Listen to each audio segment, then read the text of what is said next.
भारतीय अर्थव्यवस्थेतील वृद्धी आणि बदल बघणार आहोत।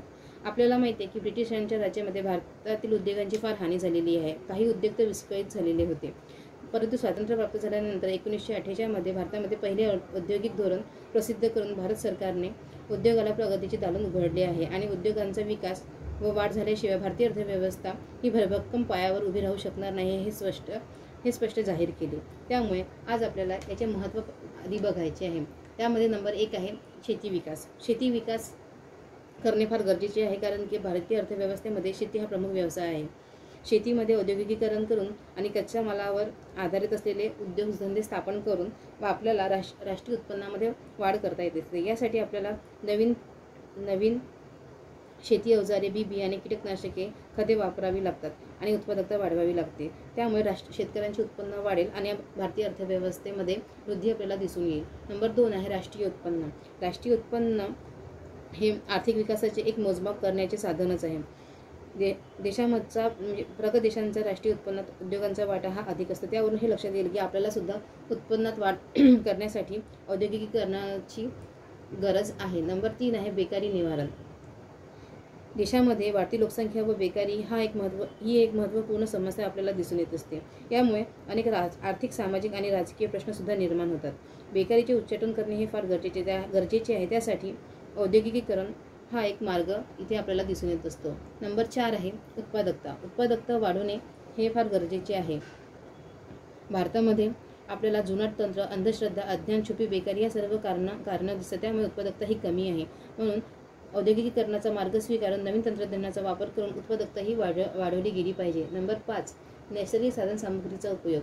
भारतामध्ये नैसर्गिक साधनसामुग्री ही विपुल प्रमाणात उपलब्ध आहे, परंतु ती वापरण्यासाठी आधुनिक तंत्रज्ञान हे भारताकडे नाही। त्यामुळे आधुनिक तंत्रज्ञानाचा वापर करून औद्योगिकीकरणाचे नवे मार्ग स्वीकारून भारतामध्ये नैसर्गिक साधनसामुग्रीचा हा पुरेपूर उपयोग करून आर्थिक विकास साधला गेला पाहिजे।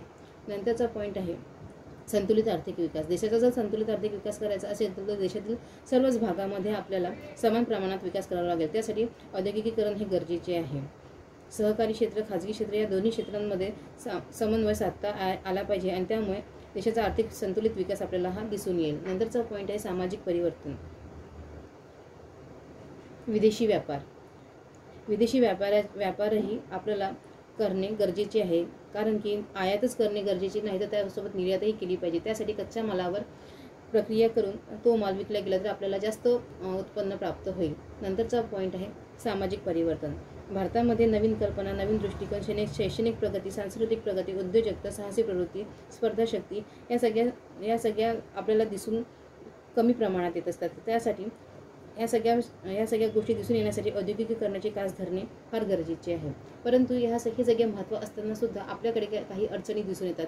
ती नंबर 1 म्हणजे भांडवलाचा अभाव। देशामध्ये लोकांचे उत्पन्न हे कमी असल्यामुळे बचतसुद्धा ही कमी असते। त्यामुळे बचत कमी असल्यामुळे भांडवल निर्मिती ही कमी होते आणि औद्योगिकीकरणासाठी भांडवलाची नितांत गरज असते, म्हणून ही एक अडचण आपल्याला दिसून येते। नंबर 2 आहे सामाजिक विरोध। कोणत्या पण म्हणजे नवीन गोष्टीसाठी आपल्याला समाजामध्ये विरोध दिसून येत असतो। लोकांच्या मनामध्ये एक प्रकारची भीती निर्माण होते, कारण की औद्योगिकीकरणामुळे आपल्याकडे बेकारी वाढेल, आपल्याला काम मिळणार नाही अशी वृत्ती लोकांची असते। त्यामुळे ही एक अडचण आपल्याला इथे दिसून येते। नंतरची आहे राजकीय शांतता। औद्योगिकीकरणाचा पाऊल उचलण्यासाठी आपल्याला समाजामध्ये तसेच समाजामध्ये शांतता ही प्रस्थापित करण्यासाठी राजकीय शांततेची सुद्धा गरज आहे। औद्योगिकीकरणासाठी समाजामध्ये एक पोषक वातावरण निर्माण झालं गेलं पाहिजे। आपल्याला पाहायचं आहे नंतरचा पॉईंट आहे अर्थव्यवस्थेतील वृद्धी आणि बदल। यामध्ये आपल्याला भारतामध्ये 1948 पासून विकासासाठी अर्थव्यवस्थेमध्ये औद्योगिकीकरणाचे धोरण स्वीकारले आहे, हे आधी आपण बघितले आहे। यासाठी आपल्याकडे पंचवार्षिक योजनांची सुरुवात झालेली आहे। पहिली पंचवार्षिक योजना ही 1951 पासून सुरू झालेली आहे। यामध्ये आपल्याला दिसून येते की भांडवली वस्तू निर्माण करणाऱ्या उद्योगधंद्यांची क्षमतेचा विस्तार करणे, जे अर्धवट प्रकल्प आहे ते पूर्ण करणे, अशी काही कामे या पहिल्या पंचवार्षिक योजनेमध्ये केल्या गेली। नंतर आहे दुसरी पंचवार्षिक योजना। दुसऱ्या पंचवार्षिक योजनेमध्ये लोखंड, पोलाद, रासायनिक द्रव्ये यासारख्या इंजिनिअरिंग वस्तू असलेल्या उत्पादनात वाढ करून त्यांचा विकास करणे याकडे लक्ष देण्यात आले. नंतर आहे तिसऱ्या पंचवार्षिक योजनेमध्ये कोणकोणत्या उद्योग घटकांवर आधारित असलेले जे उद्योग आहे त्यांचा कसा विकास केला जाईल याचा विचार करून नवीन नीती आखली गेली आणि त्यासाठी अवजड यंत्रसामुग्री, लोखंड, पोलाद, अवजारे इत्यादींची उत्पादन क्षमता कशी विस्तारित जाईल याच्यामध्ये कशी विविधता आणली गेली जाईल याचा विचार करून तिसरी पंचवार्षिक योजना आखली गेली. नंतर आहे चौथी पंचवार्षिक योजना. चौथ्या पंचवार्षिक योजनेमध्ये शेती विकासाकरिता औद्योगिक उत्पादन, धातू व यंत्रसामुग्री यांचा विकास करण्यात आलेला आहे. नंतर आहे पाचवी पंचवार्षिक योजना. यामध्ये परवाना पद्धतीमध्ये निवडक उद्योगांना लागू न करणे, अनिवासी भारतीयांना भारतात औद्योगिक प्रकल्प स्थापन करण्यासाठी विशेष सवलती देणे यांच्यावर विचार करण्यात आला. सहावी पंचवार्षिक योजना याच्यामध्ये भांडवली व इलेक्ट्रॉनिक उद्योगांचा विकास करणे, निरंतर संशोधन व उत्कृष्ट तंत्रज्ञानासाठी सोयी उपलब्ध करून देणे अशा विकासासाठी आवश्यक असलेल्या सगळ्या गोष्टी आत्मसात सहाव्या पंचवार्षिक योजनेमध्ये केल्या गेल्या. नंतर आहे सातवी पंचवार्षिक योजना. सातव्या पंचवार्षिक योजनेमध्ये कुशल व प्रशिक्षित मनुष्यबळातील रोजगारांच्या नवीन संधी निर्माण करणे, उद्योगांची पुनर्रचना करणे, कामगारांना व श्रमिकांना आवश्यक असणाऱ्या वस्तू दर्जेदार व वास्तविक किमतीमध्ये पुरवणे, औद्योगिक उद्दिष्टे प्राप्त करण्याकरिता मोठ्या प्रमाणात वित्तीय साधनसामुग्रीचा आधार घेऊन करण्यात आलेली होती. अशा प्रकारे आपल्याला भारतीय अर्थव्यवस्थेमध्ये विकासाची वृद्धी करण्यासाठी आणि बदल घडवून आणण्यासाठी या पंचवार्षिक योजना आपल्याला इथे दिसून येत असतात. यासाठी सगळ्यात महत्त्वाचं म्हणजे आहे 1991चे आर्थिक धोरण. 1991च्या आर्थिक धोरणामध्ये काही तरतुदी दिलेल्या आहे त्या आपण इथे बघूया. औद्योगिक परवाना. याच्यामध्ये उद्योजकांना नवीन उद्योग स्थापन करण्यासाठी परवाना धोरणाची आवश्यकता नाही असं सांगण्यात आले. तसेच पण काही जे उद्योग आहे त्यासाठी परवान्याची गरज आहे, परंतु लघु उद्योगामध्ये हेही बंधन राहणार नाही असं सांगण्यात आलेलं होतं. नंतर आहे परदेशी गुंतवणूक. काही गोष्टींसाठी नवीन तंत्रज्ञानाची गरज असते, त्यासाठी विदेशातून काही गोष्टी आयात कराव्या लागतात. त्याची सुद्धा मुभा परदेशी गुंतवणुकीमुळे आपल्याला इथे दिसून येत असते. नंतर आहे तंत्रज्ञान करार. भारतीय उद्योगधंद्यामध्ये तांत्रिक प्रगतीसाठी योग्य ती चालना मिळणे गरजेचे आहे. यासाठी उद्योजकांना प्राधान्यकृत उद्योग करण्यासाठी परकीयांशी तंत्रज्ञानविषयक करार करण्यासाठी सहज मान्यता देण्यात आली. नंतर आहे मक्तेदारीवर नियंत्रण. खाजगी क्षेत्रात कुठल्याही उद्योगाची मक्तेदारी निर्माण होऊ नये म्हणून 1969 कायदा करण्यात येऊन नव्या धोरणाने कोणत्याही उद्योगाला मक्तेदारी निर्माण करण्याची मुभा देण्यात आलेली आपल्याला इथे दिसून येत असते. परंतु ही जी मक्तेदारी आहे ही सरकारच्या नियंत्रणाखाली असते. नंतरचा पॉईंट आहे सार्वजनिक क्षेत्र. सरकारी क्षेत्राला अधिक महत्त्व देण्यात आले होते म्हणून या नवीन धोरणानुसार खाजगी क्षेत्रालाही तेवढेच महत्त्व देण्यात आलेले आहे. नंतरचा पॉईंट आहे नवे लघु उद्योग धोरण. या धोरणाअंतर्गत उद्योगांची जी क्षमता मर्यादा आहे ती वाढविण्यात आली. त्यासाठी वेगवेगळे कार्यक्रम राबविण्यात आले. भांडवल पुरवठा करण्याची व्यवस्था करण्यात आली. उद्योगांच्या विकासासाठी मूलभूत सोयींची जसे रस्ते, वीज, पाणी यांची पूर्ती करण्यात आली. नवीन उद्योग म्हणजे नवीन धोरणे लागू करून लघु उद्योगांचा विकास हा करण्यात आलेला आहे. यामध्ये सगळ्यात महत्त्वाचं म्हणजे सरकारचं धोरण, सरकारचं योजना, याला आपण सरकारची भूमिका सुद्धा म्हणू शकतो. त्याच्यामध्ये आहे संस्थात्मक रचनेत बदल. संस्थात्मक रचनेत बदल करून सरकारने वेगवेगळ्या नवीन गोष्टी आत्मसात केल्या आणि त्यामध्ये देशाच्या भारतीय अर्थव्यवस्थेमध्ये वृद्धी आणि बदल दिसून आलेला आपल्याला इथे दिसून येत असतो. यासाठी नवीन आविष्कार, नवीन वस्तूचे निर्माण, जुन्या वस्तूंचा उत्पादन खर्च कमी करून नवीन वस्तूंची निर्मिती, त्यासाठी नवीन रस्ते, नवीन जलमार्ग यांचा विकास सरकारने केलेला आहे. त्यामध्ये विकास करण्यासाठी सरकारने फार मोठी भूमिका बजावली आहे. नंबर 2 आहे सामाजिक आर्थिक व्यवस्था करणे.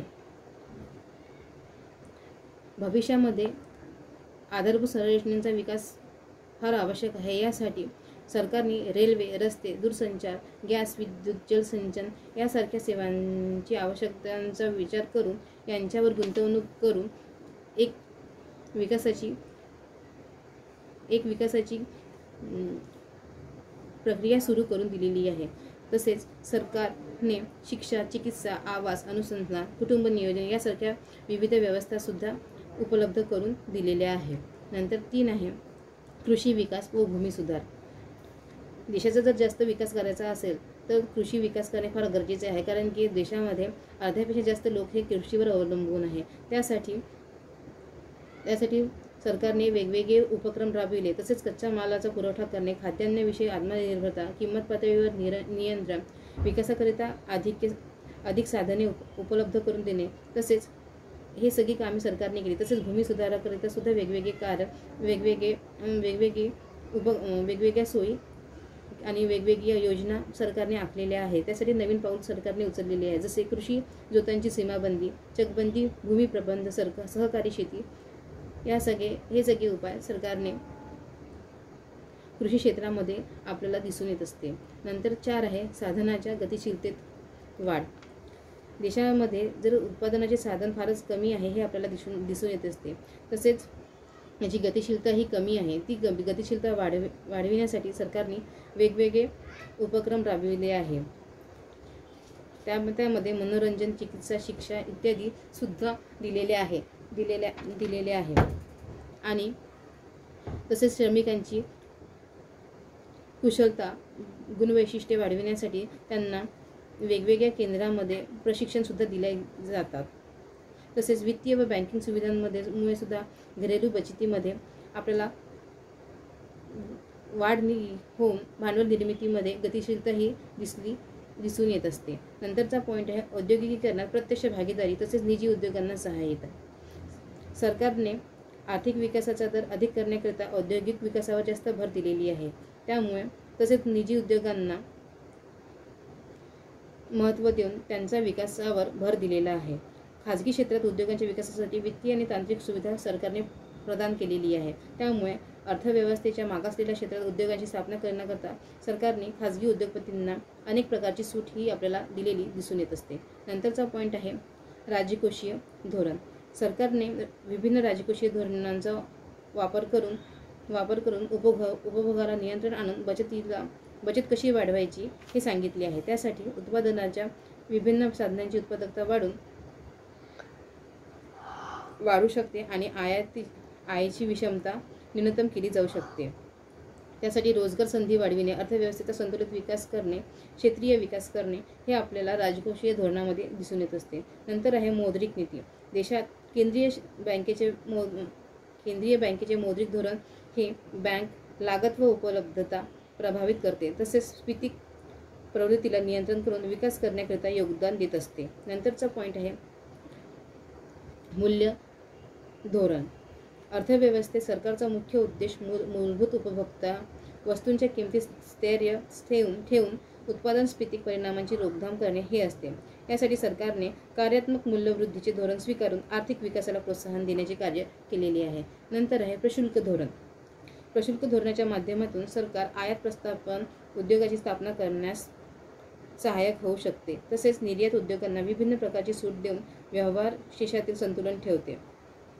सरकार विदेशी प्रतिस्पर्धेच्या विरुद्ध घरेलू उद्योगांना संरक्षण देऊन विकासाचा दर वाढवू शकते आणि हे सगळं सरकारने आपली भूमिका योग्य प्रकारे बजावलेली आहे। परंतु अजूनही भारतीय अर्थव्यवस्थेचा संतुलित हा विकास झालेला नाही आणि परंतु जो काही बदल पंचवार्षिक योजनांनी झालेला आहे तो फार महत्त्वाचा आहे आणि भारतीय अर्थव्यवस्थेला एक विकासाची गती मिळालेली आहे, कारण की पूर्वीपेक्षा भारत हा एक शक्ती म्हणून उदयास आलेला आहे। म्हणून या ज्या पंचवार्षिक योजना आहे या फार महत्त्वाच्या आहे। अशा प्रकारे इथे आपला हा पिरियड संपतो।